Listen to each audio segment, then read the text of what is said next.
Loué soit le précieux sang de notre Seigneur Jésus-Christ et le cœur immaculé de Marie. Éclaircissement sur l'amour de la propre abjection. Saint François de Sales a traité ce sujet avec son habituelle sagesse, et nous nous serions contentés de renvoyer à ces pages lumineuses si nous n'avions bien des fois subi cette question. Enfin, que faut-il entendre par l'amour de sa propre abjection? Tout ce que nous pouvons faire ici, c'est de formuler la doctrine de notre grand saint d'une façon plus rigoureusement méthodique. Premièrement, demandons-nous d'abord ce que c'est qu'une abjection, soit à nos propres yeux, soit surtout aux yeux des autres. Nos infériorités de tout genre, de fortune, de position, d'avantages extérieurs, de relations, d'intelligence, de savoir, de vertu. Nos défauts, surtout ceux qui sont apparents, nos torts mis en lumière, nos insuccès notoires. Dans un ordre plus intime, nos tentations basses, nos concessions lâches, nos fautes et particulièrement nos rechutes. L'abjection extérieure, remarquez-le bien, est moins dans le fait que dans l'opinion. Une chose n'est humiliante que parce qu'elle est jugée telle, et le même acte sera une abjection ou un sujet de gloire selon les cas. Voyez, dit saint François de Sales, un bon et dévotieux ermite, tout déchiré et pénétré de froid. Chacun en or son habit et plaint sa peine. Mais si un pauvre artisan, une pauvre demoiselle, paraissent en cet état, on les méprise. On se moque d'eux, et la même pauvreté est abjecte en leur personne. Un religieux reçoit un silence d'une correction fort vive de son supérieur, ou bien un enfant de son père. On appelle cela obéissance et sagesse. Mais si une personne du monde en souffre autant de quelqu'un pour l'amour de Dieu, on appelle cela bassesse d'esprit et lâcheté. Une personne a un cancer au bras, une autre l'a au visage. Celle-là n'a que le mal, mais celle-ci a le mépris et l'abjection avec le mal.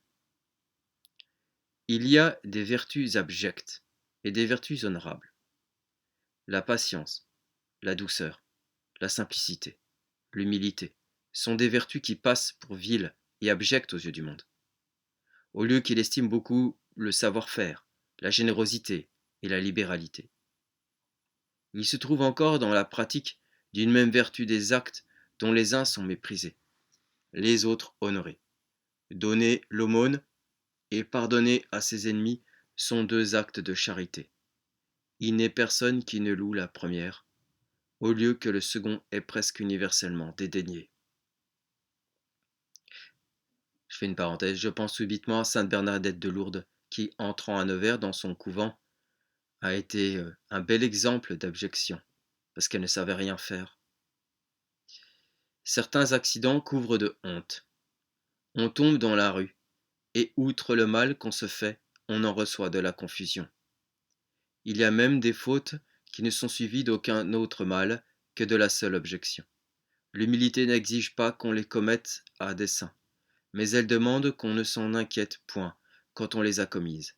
Telles sont certaines impolitesses, inadvertances et autres défauts. Certainement la prudence et la civilité veulent que nous les évitions autant que nous pouvons. Mais quand elles nous ont échappé, la sainte humilité veut que nous en acceptions toute l'abjection. Je dis bien plus, si je me suis laissé aller par colère ou par quelque autre motif, à dire des paroles piquantes ou peu convenables, aussitôt je me le reprocherai vivement. J'en conserverai un vrai repentir, et je réparerai la faute de mon mieux. Mais en même temps, j'accepterai l'abjection qui peut m'en revenir. Et si l'on pouvait séparer l'un de l'autre, je regretterais le péché avec l'indignation, et je conserverai l'abjection dans mon cœur avec une humble patience. Deuxièmement, qu'est-ce que l'amour de l'abjection? Ce ne peut être assurément l'amour de l'abjection pour elle-même. Ce serait bassesse d'esprit ou lâcheté de cœur. C'est l'amour de l'abjection en tant que chose juste et bonne. Seule l'humilité la fait envisager de cette sorte, parce qu'elle écarte les préjugés de l'orgueil. Seule, elle donne l'inclination vers ce qui rabaisse justement, parce qu'elle est vertu.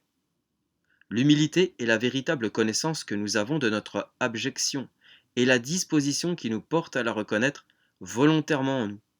Or, la perfection de l'humilité consiste non seulement à reconnaître notre abjection, mais à l'aimer et à nous y complaire en vue de la gloire que nous devons rendre à Dieu et de l'estime que nous devons accorder à notre prochain sur nous-mêmes, dit saint François de Sales.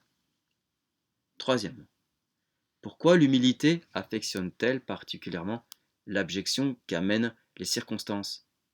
Pour cette raison élevée et trop peu considérée, qu'on entre ainsi dans le plan de Dieu, dans ce plan de sagesse et de bonté, préférable à celui de notre choix.